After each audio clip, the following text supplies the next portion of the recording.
ওইদিনকে একটা বক্তব্য দেখাইলো আমাকে একজন ইয়াং জেনারেশন একটা টিভির প্রোগ্রামের মধ্যে বসে বলতেছে, এটা কি? একজন যদি বলে আপনি কেমন আছেন, কোন উত্তর না দিয়ে বলে আলহামদুলিল্লাহ। একজন যদি বলে যে আপনি এখানে যাবেন কিনা, ইনশাআল্লাহ। একজন যদি বলে যে আপনি সারছেন কিনা এই কাজটা, আলহামদুলিল্লাহ। কেন এগুলো বলার কি উত্তর? আমি আপনাকে জিজ্ঞাসা করছি আপনি এটা করছেন কিনা, আপনি বলেন হ্যাঁ আমি করছি, বলেন ভালো আছে, আলহামদুলিল্লাহ বলার কি দরকার? মিয়া সাহেব, আপনি যে দেশটার মধ্যে বসে আছেন, এই দেশের যিনি বর্তমানে প্রেসিডেন্ট শেখ হাসিনা, উনার আব্বা, যার নেতৃত্বে এই দেশ জয়লাভ করেছে, শেখ মুজিবুর রহমান, ওনার ভাষণগুলো একটু খেয়াল করবেন।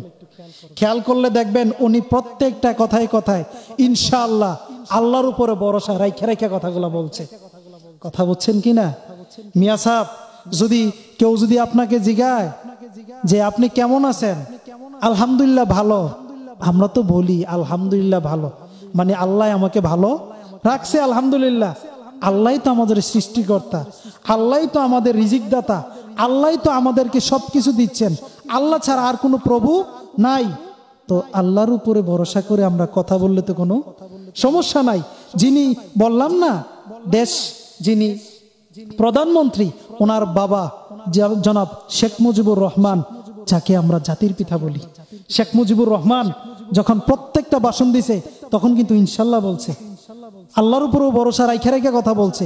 উনিও কিন্তু একজন মুসলমান ছিল, উনিও কিন্তু একজন মুসলমান, এবং কি উনি হুজুর গৌসে বাগদাদ রাদিয়াল্লাহু তাআলা আনহুর দরবার থেকে গিলাপ মুবারক হাদিয়া পাইছে। সবাই বলেন না আলহামদুলিল্লাহ। তো আপনি কে? আপনি বৈশা বৈশা আলহামদুলিল্লাহ বলা যাবে না, বা এগুলা বলা যাবে না, ইনশাল্লাহ বলা যাবে না। ভাইজান, একটা কথা খুব খেয়াল রাখবেন, আপনার যেই দেহটা আছে, আপনার যেই শরীর গঠনটা আছে, সব কিন্তু আমার আল্লাহর দয়ার ভিক্ষায় এগুলো হয়েছে। আপনি যে শ্বাস ফেলাচ্ছেন, জানেন এই শ্বাসটাও আমার আল্লাহর দয়ার ভিক্ষায়, অক্সিজেন পেয়ে আপনি তারপর শ্বাসটা ফেলাইতেছেন। কত দিক দিয়ে তুফান আসে, ঝড় উঠে, সব উল্টাপাল্টা করে লায়, কিন্তু আমাদের যিনি প্রাইম মিনিস্টার, উনিও বৈশা বলে ইনশাল্লাহ আমাদের কোনো ক্ষতি হবে না। বড় বড় আলেমরা বলে ইনশাল্লাহ আমাদের কোনো ক্ষতি হবে না।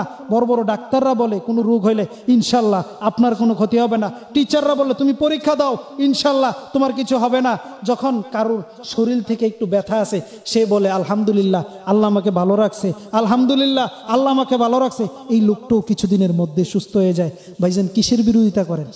আপনি টিভিতে প্রোগ্রাম করবেন দেখে কি হট করে আল্লাহর বিরোধিতা কথা বলে ফেলবেন? শুকরিয়া দেয় আমরা আল্লাহর কাছে বলি। আল্লাহ বলেছে লা ইন শাকারতুম লা আযীযান্নাকুম ওয়া লা ইন কাফারতুম ইন্না আযাবি লাশাদীদ। যে আমার নিয়ামত পাইলো, আমার নিয়ামত পাওয়ার সাথে সাথে শুকরিয়া আদায় করলো, আমি আল্লাহ তাকে নিয়ামত দিয়ে আরো বাড়াই দেই। সুবহানাল্লাহ কন।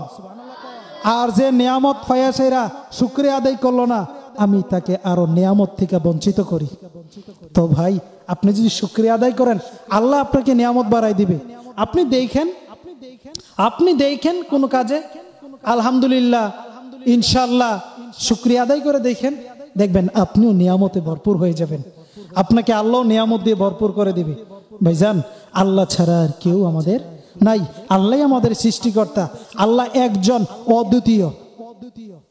আপনি আমি সবাই চলে যাব, সবাইকে চলে যেতে হয়েছে, কেউ থাকতে পারছে না।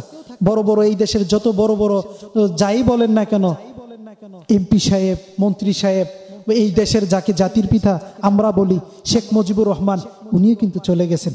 কেউ থাকতে পারে নাই, কেউ এই দুনিয়াতে থাকতে পারে নাই, সবাইকে চলে যেতে হবে। যিনি আমাদের আকায়ে মুস্তাফা হুজুর সাল্লাল্লাহু আলাইহি সাল্লাম, আমাদের রাসূলও কিন্তু পর্দা করছেন। ভাইজান, কেউ থাকতে পারবেন না। এই জন্য উল্টাপাল্টা কথা না বললা, আল্লাহর বিরোধিতা না করে সেরা, আপনি এখনো সময় আছে, আল্লাহর উপরে ভরসা করে চলেন। দেখবেন আল্লাহ আপনাকে এত নিয়ামত দান করবে, এত নিয়ামত দান করবে, তখন আপনিও বলবেন আলহামদুলিল্লাহ আমি আল্লাহর দয়ার ভিক্ষায় আমিও ভালো আছি। ঠিক কিনা? আল্লাহ আমাদেরকে বুঝার ও মানার তৌফিক দান করুক। সর্বজন আল্লাহুম্মা।